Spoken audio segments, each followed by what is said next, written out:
Hi friends, welcome back to my channel. ಇದು Sunday vlog ಆಗಿರುತ್ತೆ. ಪೂರ್ತಿ ನಂದು ಸಂಡೇ ರೊಟೀನ್ ಹೇಗಿರುತ್ತೆ ಅಂತ ನೋಡ್ಬೋದು. ಹಾಗೆ ಸಂಡೇ ಅಂದ್ರೆ ಸ್ವಲ್ಪ ಸ್ಪೆಷಲ್ ಆಗಿ ವ್ಲಾಗ್ಸ್ ಕೂಡ ಮಾಡ್ತಾ ಇರ್ತೀನಿ. ಸ್ಪೆಷಲ್ ವಿಡಿಯೋಸ್ ಎಲ್ಲ ಮಾಡೋದು. ಇನ್ನ ಬೆಳಗ್ಗೆ ಎದ್ದು ಲೇಟ್ ಆಗಿ ಎದ್ದೆ, ಟೈಮ್ ನೋಡಿದ್ರಲ್ಲ 7:30 ಇಲ್ಲ 7 to 7:30 ಒಳಗೆ ಎದ್ಬಿಟ್ಟು, ಸೊ ಇವತ್ತು ಆಚೆಗಡೆ ಕೂತ್ಕೊಂಡು ನೇಚರ್ ನೋಡ್ತಾ ನಾನು ಬೆಳಗ್ಗೆ ಹಾಲು ಕುಡಿತೀನಿ. ಸಂಡೇ ಮಾತ್ರ ಬೆಳಗ್ಗೆ ಹಾಲು ಕುಡಿತೀನಿ. ಸೊ ಇನ್ನ ಪ್ರತಿದಿನ ಆಮ್ಲಾನೇ ತಿಂತೀನಿ, ಬೆಟ್ಟದ ನೆಲ್ಲಿಕಾಯಿ ತಿಂತೀನಿ. ಸಂಡೇ ಅಟ್ಲೀಸ್ಟ್ ಬೆಳಗ್ಗೆ ಒಂದ್ ಸ್ವಲ್ಪ ನಾನು ಹಾಲ್ನ ತಗೋತೀನಿ. ಸೊ ಬನ್ನಿ ವ್ಲಾಗ್ ಹೇಗ್ ಹೋಗುತ್ತೆ ನೋಡೋಣ. ಇವತ್ತು ಅಡಿಗೆ ಮಾಡ್ಬೇಕು, ತಿಂಡಿ ಮಾಡ್ಬೇಕು, ಮನೆ ಕ್ಲೀನಿಂಗ್ ಇದೆ, ಪ್ರತಿಯೊಂದು ಕೂಡ ಇರುತ್ತೆ ಈ ವ್ಲಾಗ್ ಅಲ್ಲಿ. ಫ್ರೆಂಡ್ಸ್, ಇಲ್ಲಿ ಸೈಟಿಗೆ ಬಂದ್ವಿ. ಸ್ವಲ್ಪ ಕರ್ಬೇವಿನ ಸೊಪ್ಪು ಖಾಲಿ ಆಗಿಬಿಟ್ಟಿತ್ತು. ನೋಡಿ, ನುಗ್ಗೆಕಾಯಿ ಎಲ್ಲ ಬೆಳೆದಿದೆ. ಲಾಸ್ಟ್ ವೀಕ್ಗೂ ಈ ವೀಕ್ಗೂ ಚೆನ್ನಾಗಿ ಬೆಳೆದಿದೆ. ಯಾರದು ಕಳ್ಳಿ? ಯಾರದು ಕಳ್ಳಿ? ಬಾ.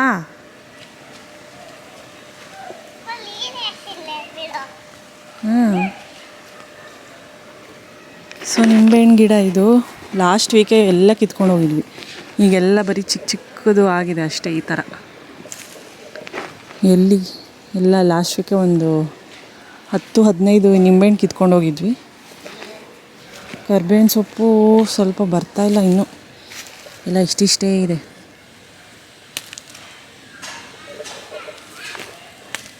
ಇನ್ನು ಚಿಗುರು ಟೈಮಲ್ಲಿ, ಯುಗಾದಿ ಟೈಮಲ್ಲಿ ಚೆನ್ನಾಗಿ ಬರುತ್ತೆ.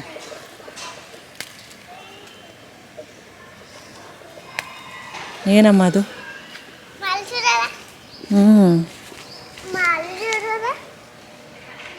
ಇದು ಎಷ್ಟು ಚಿಗುರ್ತಿದೆ ನೋಡಿ ಚೆನ್ನಾಗಿ ಈಗ.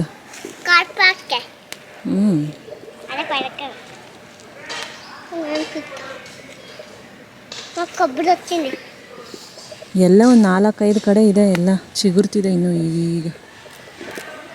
ಏನು ಮಾಡ್ತಿದ್ಯಾ? ಹಾಂ, ಹಂಗ ತೆಗಿಯೋದು ಕರ್ಬೇವಿನ ಸೊಪ್ಪು ಫುಲ್. ಇದು ಕೊಂಬು ಈ ಥರ ಕಿತ್ಕೋಬೇಕು, ಈ ಥರ.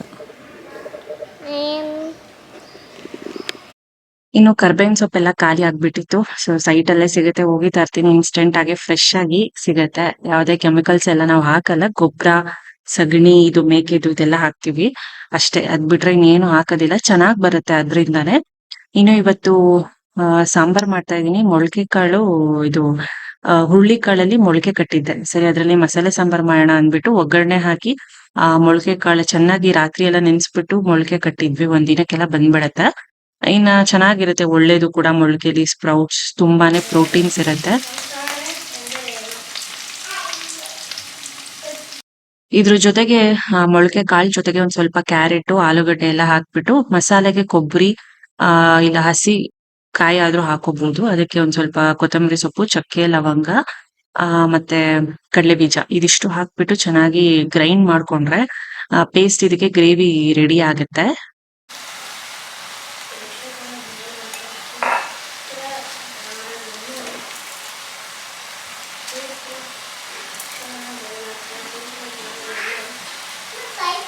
ಸೊ ಇದಕ್ಕೊಂದ್ ಸ್ವಲ್ಪ ನಾನು ಅರಿಶಿನ ಮತ್ತೆ ರುಚಿಗೆ ತಕ್ಕಷ್ಟು ನಾನು ಕಲ್ಲುಪ್ಪನ್ನ ಹಾಕೊಂಡು ಚೆನ್ನಾಗಿ ಬಾಡ್ಸ್ಕೊತೀನಿ. ಮೊದಲು ನಾನು ಆಗ್ಲೇ ಹೇಳ್ದಂಗೆ ರುಬ್ಕೋಬೇಕು. ಅದು ಸ್ವಲ್ಪ ರುಬ್ಕೊಂಡ್ರೆ ಅದು ಒಳ್ಳೆ ಟೇಸ್ಟ್ ಕೊಡುತ್ತೆ. ಅದೇ ಇದು ತುಂಬಾ ಚೆನ್ನಾಗಿರುತ್ತೆ. ಹಾಗೆ ಇದಕ್ಕೊಂದ್ ಸ್ವಲ್ಪ ಅಚ್ಕಾರದ ಪುಡಿ ನೋಡ್ಕೊಂಡು, ಹಾಗೆ ಧನಿಯಾ ಪುಡಿ ಒಂದ್ ಸ್ವಲ್ಪ ಎರಡು ಒಂದೊಂದ್ ಸ್ಪೂನು, ಒಂದ್ ಸ್ಪೂನ್ ಅಚ್ಕಾರದ ಪುಡಿ, 2 ಸ್ಪೂನ್ ಧನಿಯಾ ಪುಡಿ ಹಾಕೊಂಡ್ರೆ ಸಾಕು. ಸಖತ್ತಾಗಿರುತ್ತೆ. ಚಪಾತಿ, ಮುದ್ದೆ, ರೈಸ್ಗೂ ಕೂಡ ತುಂಬಾ ಚೆನ್ನಾಗಿರುತ್ತೆ. ಪೂರಿಗೂ ಕೂಡ ತುಂಬಾನೇ ಚೆನ್ನಾಗಿರುತ್ತೆ. ಟ್ರೈ ಮಾಡಿ ನೋಡಿ. ಮೊಳಕೆ ಕಾಳು ಮಕ್ಳು ಹಾಗೆ ಕೊಟ್ರೆ ತಿನ್ನಲ್ಲ. ಈ ತರ ಸಾಂಬಾರ್ ಮಾಡಿ ಕೊಟ್ರೆ ಆರಾಮಾಗಿ ಅವ್ರಿಗೂ ಕೂಡ ಆ ಬಾಡಿಗೆ ಸೇರತ್ತೆ. ಸೊ ಮಸಾಲೆಗಳೆಲ್ಲ ಹಾಕಂದ್ಮೇಲೆ ಸ್ವಲ್ಪ ನೀರ್ ಹಾಕ್ಬಿಟ್ಟು ಚೆನ್ನಾಗಿ ಕುದಿಸ್ಬೇಕು. ಮಸಾಲೆ ಎಲ್ಲ ಬೆರಿಬೇಕಲ್ಲ, ಹಂಗಾಗಿ. ಮತ್ತೆ ತರಕಾರಿ ಎಲ್ಲ ಹಸಿದ್ ಹಾಕಿರ್ತೀವಿ, ಅದೆಲ್ಲ ಚೆನ್ನಾಗಿ ಬೇಯ್ಬೇಕು.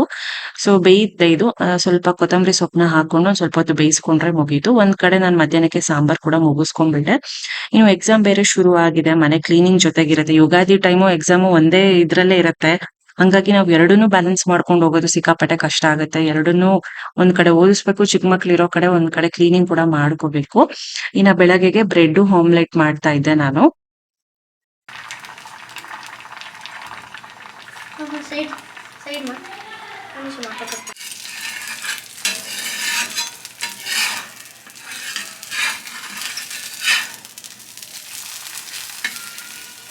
ಇನ್ನು ಬೆಳಗ್ಗೆಗೆ ಬ್ರೆಡ್ ಆಮ್ಲೆಟ್ ಮತ್ತೆ ಚಟ್ನಿ ಕೂಡ ಪ್ರಿಪೇರ್ ಮಾಡಿದ್ದಾಯ್ತು. ಸೊ ಬೆಳಗ್ಗೆ ಬ್ರೇಕ್‌ಫಾಸ್ಟ್‌ಗೆ ಇದೆ ಸಿಂಪಲ್ ಮತ್ತೆ ಪ್ರೋಟೀನ್ಸ್.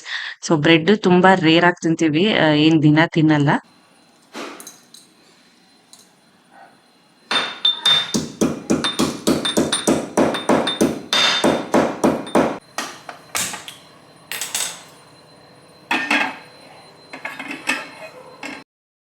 ತಿಂಡಿ ಎಲ್ಲ ಆದ್ಮೇಲೆ ಏಲಕ್ಕಿ ಚಚ್ಬಿಟ್ಟು ಏಲಕ್ಕಿ ಟೀ ಮಾಡ್ತಾ ಇದೀನಿ. ಏಲಕ್ಕಿ ಮಾತ್ರನೇ ಹಾಕ್ತೀನಿ. ಕೆಲವೊಂದ್ಸಲಿ ಚಕ್ಕೆ, ಲವಂಗ, ಏಲಕ್ಕಿ ಎಲ್ಲ ಹಾಕ್ಬಿಟ್ಟು ಮಸಾಲೆ ಟೀ ತರ ಕೂಡ ಮಾಡ್ತೀನಿ.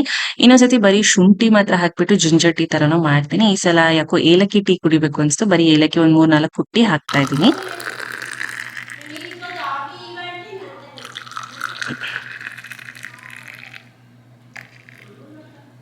ಸೊ ಟೀ ಎಲ್ಲ ಕುಡಿದ್ಮೇಲೆ ಒಂದ್ ಸ್ವಲ್ಪ ಹೊತ್ತು ನಾನು ಪ್ರಕುಲ್‌ಗೆ ಓದಿಸ್ಬಿಟ್ಟು ಬಂದೆ. ಒಂದ್ ಸ್ವಲ್ಪ ಅವ್ನಿಗೂ ಸ್ವಲ್ಪ ರಿಫ್ರೆಶ್ ಆಗ್ಬೇಕಲ್ಲ. ಕಂಟಿನ್ಯೂಯಸ್ ಆಗಿ ಅವ್ರಿಗೂ ಪ್ರೆಷರ್ ಕೊಡ್ಬಾರ್ದು ಮಕ್ಳಿಗೆ.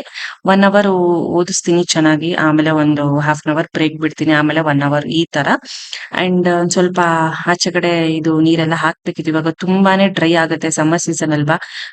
ಗಿಡಗಳಿಗೆ ಎಷ್ಟು ನೀರ್ ಹಾಕಿದ್ರು ಡ್ರೈ ಆಗ್ತಾನೆ ಇರುತ್ತೆ. ಅದಕ್ಕೂ ಡಿಹೈಡ್ರೇಷನ್ ಆಗುತ್ತೆ. ಅದಕ್ಕೂ ಕೇಳ್ಸುತ್ತೆ ಅಂತೆ. ಬಟ್ ನಮಗ್ ಗೊತ್ತಾಗಲ್ಲ. ಗಿಡ ಮತ್ತೆ ಗಿಡ ಮಾತಾಡ್ಕೊಳ್ಳುತ್ತೆ. ಸೊ ಅದು ನಮಗ್ ಗೊತ್ತಾಗಲ್ಲ. ಅದಕ್ಕೆ ಅವೇ ಆದ ಒಂದು ಲ್ಯಾಂಗ್ವೇಜಸ್ ಇರುತ್ತೆ. ಮತ್ತೆ ಗಿಡಗಳು ಏನೋ ಜಸ್ಟ್ ನಮ್ ತರ ಓಡಾಡಕ್ ಆಗಲ್ಲ, ಮಾತಾಡಕ್ ಆಗಲ್ಲ. ಅದು ಬಿಟ್ರೆ ಇನ್ ಎಲ್ಲಾ ಫೀಲ್ ಕೂಡ ಅದಕ್ಕೆ ಆಗುತ್ತೆ. ಸೊ ಡಿಹೈಡ್ರೇಷನ್ ಅಂತೂ ಖಂಡಿತವಾಗ್ಲೂ ಆಗತ್ತೆ. ನಮ್ ತರಾನೇ ಗಿಡಗಳಿಗೂ, ಮರಗಳಿಗೂ. ಸೊ ಹಂಗಾಗಿ ಈ ತರ ಸ್ವಲ್ಪ ವೀಕ್ಲಿ ಒನ್ಸ್ ಪೂರ್ತಿ ವೆಟ್ ಆಗೋವರೆಗೂ ಚೆನ್ನಾಗಿ ನೀರ್ ಹಾಕ್ಬಿಡ್ತೀವಿ ಲಾನಿಗೆ. ಮತ್ತೆ ಒಂದ್ ಸ್ವಲ್ಪ ಎಲೆಗಳ್ಗೂ ಸ್ವಲ್ಪ ನೀರ್ ಹಾಕಿದ್ರೆ ಅದಕ್ಕೊಂದ್ ಸ್ವಲ್ಪ ಫ್ರೆಶ್ ಫೀಲ್ ಅಂತ ಅನ್ಸತ್ತೆ. ಸೊ ಅದೇ ಕೆಲಸ ಮಾಡ್ತಾ ಇದ್ದೆ. ಇನ್ನ ಅಪ್ಪ ಅಮ್ಮ ಸ್ವಲ್ಪ ಕ್ಲೀನಿಂಗ್ ಎಲ್ಲ ಇತ್ತು. ನಂದು ಆಲ್ರೆಡಿ ರೂಮ್ ಎಲ್ಲ ಕ್ಲೀನ್ ಆಗ್ಬಿಟ್ಟಿದೆ. ಲಾಸ್ಟ್ ವ್ಲಾಗ್ ಅಲ್ಲಿ ನೀವ್ ನೋಡಿದ್ರಿ. ಸೊ ಡೀಪ್ ಕ್ಲೀನಿಂಗ್ ಎಲ್ಲ ಮಾಡ್ಬಿಟ್ವಿ. ಸೊ ಈಗ ಅವ್ರು ಹಾಲು ಮತ್ತೆ ಪ್ರೊಜೆಕ್ಟರ್ ರೂಮ್ ಇದನ್ನೆಲ್ಲ ಡೀಪ್ ಕ್ಲೀನಿಂಗ್ ಮಾಡ್ತಾ ಇದ್ರು. ನಾನು ಸ್ವಲ್ಪ ನೀರೆಲ್ಲ ಹಾಕ್ಬಿಟ್ಟು ಗಿಡಗಳಿಗೆ ಇನ್ನ ಪ್ರತಿ ಸಂಡೆ ಮಿಸ್ ಮಾಡ್ದಲೆ ನಾನು ನನ್ ಗಾಡಿನ ವಾಶ್ ಮಾಡ್ಕೊಳ್ತೀನಿ. ಸೊ ಈ ಮಾರ್ಚ್ 22ಗೆ 1 ಇಯರ್ ಆಗತ್ತೆ ನನ್ ಗಾಡಿ ತಗೊಂಡು. ಸೊ ಈಗ್ಲೂ ಕೂಡ ಎಲ್ರು ಕೇಳ್ತಾರೆ ಹೊಸ ಗಾಡಿನ ಅಂತ. ಆ ತರ ಮೇಂಟೈನ್ ಮಾಡ್ತೀನಿ ನಾನು. ಆ ಅಂದ್ರೆ 1 ಇಯರ್ ಗಾಡಿ ಅಂತ ಅನ್ಸಲ್ಲ. ನಾವು ಈ ತರ ಚೆನ್ನಾಗಿ ವೀಕ್ಲಿ ಒನ್ಸ್ ತರ ಮೇಂಟೈನ್ ಮಾಡ್ಕೊಂಡು ಹೋದ್ರೆ ನೋಡಕ್ಕೂ ಚೆನ್ನಾಗಿರತ್ತೆ. ನಮ್ಗೂ ಒಂದ್ ಸ್ವಲ್ಪ ಸ್ಯಾಟಿಸ್ಫ್ಯಾಕ್ಷನ್ ಇರತ್ತೆ. ಅಂಡ್ ಗಾಡಿ ಕೂಡ ಚೆನ್ನಾಗಿರುತ್ತೆ. ಜಾಸ್ತಿ ದಿನ ಬಾಳ್ಕೆನೂ ಬರುತ್ತೆ ಅಲ್ವಾ? ಆ ಖುಷಿ ಅನ್ಸುತ್ತೆ ನಮ್ಗೆ ನೋಡ್ದಾಗ. ಹಳೇ ಗಾಡಿ ಓಡ್ಸೋದಕ್ಕಿಂತ ಹೊಸ ಗಾಡಿ ತರ ಇದ್ರೆ ಓಡ್ಸೋದು ತುಂಬಾನೇ ಖುಷಿ ಆಗುತ್ತೆ. ಇನ್ನು ನಾವಪ್ಪ ಸ್ವಲ್ಪ ಸ್ವಿಫ್ಟ್ ಕಾರ್ ಕೂಡ ಕ್ಲೀನ್ ಮಾಡೋದಿತ್ತು. ಸೊ ಕಿಯಾ ಎಲ್ಲಾದ್ರೂ ಹೋದಾಗ ಮಾತ್ರನೇ ಕ್ಲೀನ್ ಮಾಡ್ಕೊಂಡು ಹಂಗೆ ಇಟ್ಬಿಡ್ತೀವಿ. ಇನ್ನ ಲೋಕಲ್ ಅಲ್ಲಿ ಅಂದ್ರೆ ಸ್ವಿಫ್ಟ್ ಕಾರ್ ಅಲ್ಲೇ ಓಡಾಡೋದು ಜಾಸ್ತಿ. ಇನ್ನ ಇಬ್ರಿಗೂ ಸ್ವಲ್ಪ ಎಣ್ಣೆ ಹಚ್ಬಿಟ್ಟಿದೆ. ಲಸಿಕಂಗೂ ಮತ್ತೆ ಪ್ರಕುಲ್ಗೂ ಸ್ವಲ್ಪ ಹರಳೆಣ್ಣೆ ಬಿಸಿ ಮಾಡ್ಬಿಟ್ಟು ಹಚ್ಚಿದ್ದೆ. ಈಗ ತುಂಬಾ ಬಿಸಿಲು ಬೇರೆ ಉಷ್ಣದ್ ಬಾಡಿ ಇವ್ರಿಬ್ರದು.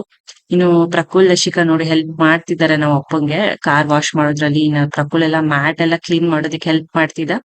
ಇನ್ನ ಲಸಿಕಾ ಸುಮ್ನೆ ಅವಳಿಗೂ ಮಾಡ್ಬೇಕಲ್ಲ. ಅವಳಿಗೂ ಒಂದು ಇದಿರುತ್ತೆ ಮಾಡ್ಬೇಕು ಕಾರ್ ಕ್ಲೀನಿಂಗ್ ಅದು ಇದು ಅಂತ. ಸರಿ ಸ್ನಾನ ಮಾಡ್ಕೊಳ್ಳೋವರ್ಗು ಏನಾದ್ರೂ ಮಾಡ್ಕೊಳ್ಳಿ ಅಂದ್ಬಿಟ್ಟು ಬಿಟ್ಬಿಟ್ಟಿದ್ದೆ. ಇನ್ನ ನಂಗೆ ಡಿಂಗು ಜೊತೆ ಟೈಮ್ ಸ್ಪೆಂಡ್ ಮಾಡೋಕ್ಕೂ ಒಂದು ಸಂಡೆ ಸಿಗತ್ತೆ.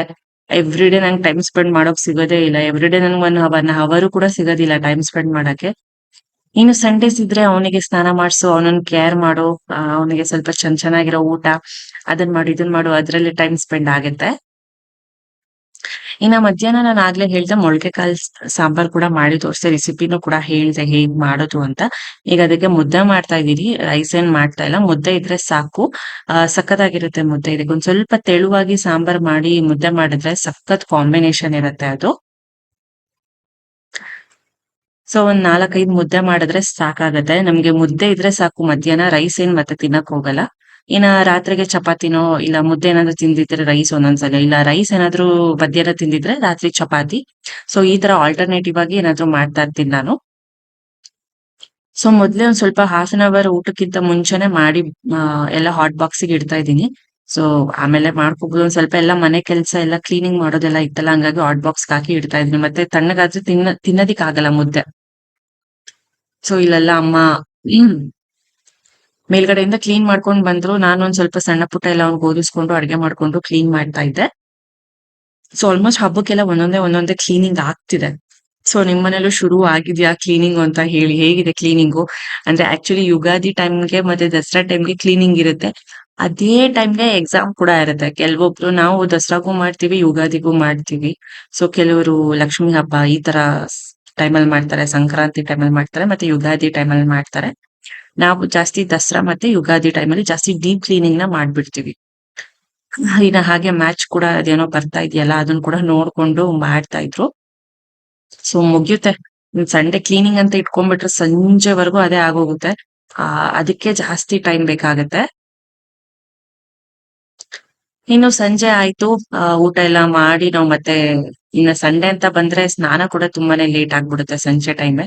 ಸರಿ ಬೆಳಗ್ಗೆ ಟೀ ಮಾಡಿದ್ನಲ್ಲ, ಈಗ ಹಾಲು ಕುಡಿಯೋಣ ಅಂದ್ಬಿಟ್ಟು ಸ್ವಲ್ಪ ಬೆಲ್ಲ ಹಾಕ್ಬಿಟ್ಟು ಬೆಲ್ಲದ ಹಾಲ್ನ ಮಾಡ್ತಾ ಇದ್ದೀನಿ. ಸೊ ಎಲ್ರು ಅದನ್ನೇ ಕುಡಿತಾರೆ. ಮತ್ತೆ ಟೀ ಅಂದ್ರೆ 2 ಡೋಸ್ ಆಗುತ್ತೆ. ಸೊ ದಿನಕ್ಕೆ ಒಂದ್ಸತಿ ಕಾಫಿ ಟೀ ಇದ್ರೆ ಚಂದ, ಅಂದ್ರೆ ಹೆಲ್ತ್‌ಗೆ ತುಂಬಾ ಒಳ್ಳೇದು. ಸೊ ಓಕೆ 2 ಮ್ಯಾಕ್ಸಿಮಮ್, ಬಟ್ ಅದಕ್ಕಿಂತ ಮಿತಿ ಮೀರಿದ್ರೆ ಚೆನ್ನಾಗಿರಲ್ಲ. ಹೆಲ್ತ್ ಹಾಳಾಗುತ್ತೆ ಮತ್ತೆ ಅಡಿಕ್ಷನ್ ತರ ಆಗ್ಬಿಡತ್ತೆ ಅದು. ಹೆಲ್ತ್‌ಗೂ ಅಷ್ಟು ಒಳ್ಳೇದಲ್ಲ. ಇನ್ನು ನಾನು ಕೂಡ ಹಾಲ್ ಕುಡ್ದು ಫ್ರೆಶ್ ಅಪ್ ಆಗಿ ಬಂದೆ. ತರಕಾರಿ ಕೂಡ ಏನ್ ಇರ್ಲಿಲ್ಲ ಮನೇಲಿ, ಎಲ್ಲ ಝೀರೋ ಆಗ್ಬಿಟ್ಟಿತ್ತು. ತರಕಾರಿ ತರೋಣ ಅಂದ್ಬಿಟ್ಟು. ಸೊ ಗಾಡಿ ಎಲ್ಲ ವಾಶ್ ಮಾಡಿದ್ನಲ್ಲ, ಮ್ಯಾಟ್ ಎಲ್ಲ ವಾಶ್ ಮಾಡಿದ್ದೆ. ಮ್ಯಾಟ್ ಎಲ್ಲ ನಾನು ಹಾಕ್ತಾ ಇದ್ದೀನಿ ಫುಟ್ ಕಾಲ್ ಇಟ್ಕೊಳ್ಳೋ ಜಾಗದಲ್ಲಿ. ಹಾಗೆ ಒಂದು ರೈನ್ ಕೋಟ್ ಅಂತೂ ಇದ್ದೇ ಇರುತ್ತೆ. ಸೊ ಈ ಎಲ್ಲ ಸೀಸನ್ ಅಲ್ಲೂ ರೈನ್ ಕೋಟ್ ಅಂತೂ ಇಟ್ಕೋತೀನಿ. ಆಮೇಲೆ ಹೆಲ್ಮೆಟ್ ಅಂತೂ ಕಂಪಲ್ಸರಿ. ಹಾಗೆ ಗಾಗಲ್ಸ್ ಕೂಡ ಇಟ್ಕೊಂಡಿರ್ತೀನಿ ನಾನು. ಹಾಗೆ ಒಂದು ಒರ್ಸೋ ಬಟ್ಟೆ ಇಟ್ಕೊಳ್ತೀನಿ ನಾನು ಗಾಡಿಗೆ.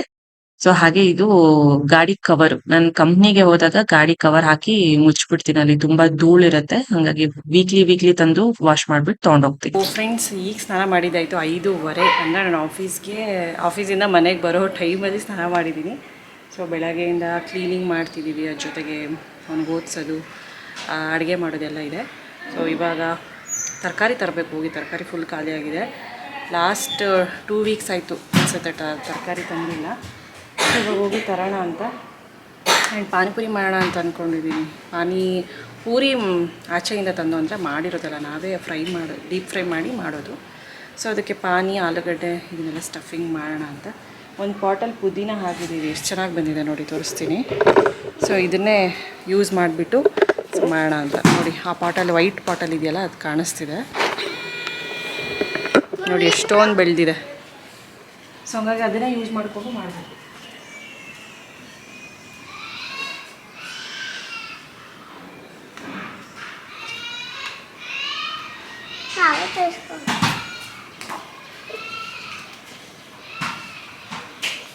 ಈ ಕಡೆ ಕಾಣ್ತಾನಿದ್ದೀನಿ.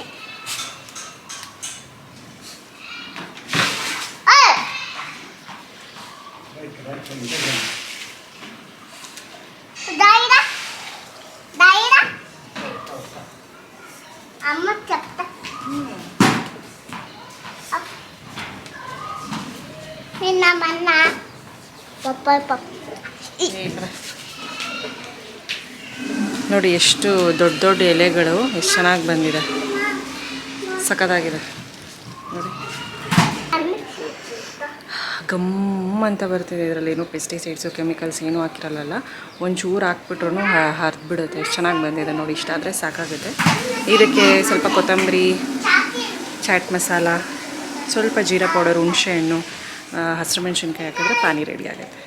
ಇದರೆಲ್ಲ ಲೈನು ಜೆಟ್ಟೋಗಿರೋದು ಲೈನ್, ಅದು ಅಲ್ಲಿಂದ ಸೀದಾ ಅಲ್ಲಿವರೆಗೂ ಅಲ್ಲಿನೂ ಹೋಗ್ತಿದೆ ನೋಡಿ. ಅಲ್ಲಿ ಹೋಗ್ತಿದೆ, ಕಾಣಿಸ್ತಿದ್ಯಾ?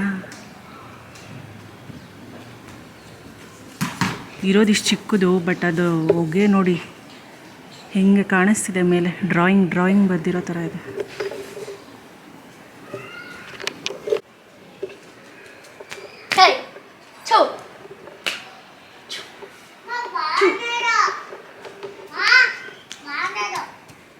ಪುದೀನ ಅದು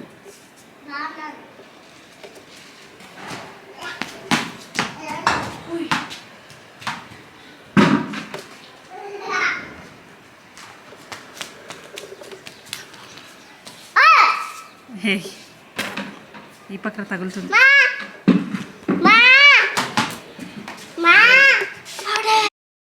ಸೊ ಇನ್ನು ಹಾಗೆ ಊಟ, ಫಸ್ಟ್ ತರಕಾರಿ ತಂದು ಊಟ ಎಲ್ಲ ಆದ್ಮೇಲೆ ಒಂದ್ ಸ್ವಲ್ಪ ಹೊತ್ತು ವಾಕ್ ಮಾಡ್ತಾ ಇದೀವಿ. ಅಂಡ್ ಪಾನಿಪುರಿ ಏನ್ ಮಾಡ್ಲಿಲ್ಲ, ಟೈಮ್ ಸಾಕಾಗ್ಲಿಲ್ಲ. ತರಕಾರಿ ತಂದು ಜೋಡಿಸಿಡೋದೇ ಟೈಮ್ ಆಗೋಯ್ತು. ಸರಿ ನೆಕ್ಸ್ಟ್ ಡೇ ಪಾನಿಪುರಿ ಮಾಡೋಣ ಅಂದ್ಕೊಂಡು ಸುಮ್ನೆ ಆದೆ. ಸ್ವಲ್ಪ ವಾಕ್ ಮಾಡ್ತಾ ಇದೀನಿ ಊಟ ಎಲ್ಲ ಆದ್ಮೇಲೆ. ಸೊ ಸಂಡೆ ಪೂರ್ತಿ ಹೀಗಿರುತ್ತೆ. ಅಂಡ್ ಈ ಟೈಮಲ್ಲಿ ಆಚೆ ಕಡೆ ನಿಂತ್ಕೊಳ್ಳೋದಕ್ಕೆ ತುಂಬಾ ಚೆನ್ನಾಗಿರುತ್ತೆ. ತುಂಬಾ ಚೆನ್ನಾಗಿ ಗಾಳಿ ಬೀಸ್ತಾ ಇರುತ್ತೆ. ಕಿಚನ್ ಅಲ್ಲಿ ಇದ್ದು ಹಬೆಗೆ ಶೆಕೆ ಆಗ್ತಾ ಇರುತ್ತೆ. ಈಗಂತೂ ಮನೇಲಂತೂ ಇರೋಕೆ ಆಗಲ್ಲ, ಅಷ್ಟು ಶೆಕೆ. ಬಟ್ ನಮ್ಮನೆ ಸ್ಕೈ ರೂಫ್ ಆಗಿರೋದ್ರಿಂದ ಸ್ವಲ್ಪ ನಮ್ಗೆ ಅಷ್ಟು ಸೆಕೆ ಅಂತ ಅನ್ಸಲ್ಲ. ಬಟ್ ವಿಂಟರ್ ಸೀಸನ್ ಅಲ್ಲಿ ಸಕ್ಕತ್ತಾಗಿ ಚಳಿ ಇರುತ್ತೆ. ಅವಾಗ ಚಳಿ ತಡ್ಕೊಳ್ಳೋದಿಕ್ಕೆ ಆಗೋದೇ ಇಲ್ಲ. ಸೊ ಓಕೆ ಫ್ರೆಂಡ್ಸ್, ಈ ವ್ಲಾಗ್ನ ಇಲ್ಲಿಗೆ ಎಂಡ್ ಮಾಡ್ತೀನಿ. ಸೊ ನಮ್ಮ ಸಂಡೇ ಇವತ್ತು ಹಿಂಗಿತ್ತು. ಸೊ ಸಂಡೇ ಕ್ಲೀನಿಂಗು, ಅದ್ರ ಜೊತೆಗೆ ಎಕ್ಸಾಮ್ದು ಪ್ರಿಪ್ರೇಷನ್ಸು. ಸೊ ಹೀಗೆ ಫುಲ್ ಟಯರ್ಡ್ ಆಗೋಗಿದೆ, ಮಲ್ಕೋಬೇಕು ಇವಾಗ. ಇನ್ನೊಂದ್ಸತಿ ಬ್ರಷ್ ಎಲ್ಲ ಮಾಡಿ ಸೊ ಇವಾಗ ಮಲ್ಗದಿಕ್ಕೆ ಹೋಗಬೇಕು. ಸೊ ಮತ್ತೆ ಮುಂದಿನ ವ್ಲಾಗಲ್ಲಿ ಸಿಗ್ತೀನಿ. ಅಂಜಲಿ ಬಾಯ್ ಬಾಯ್ ಚಿಕ್ಕಿ, ಗುಡ್ ನೈಟ್.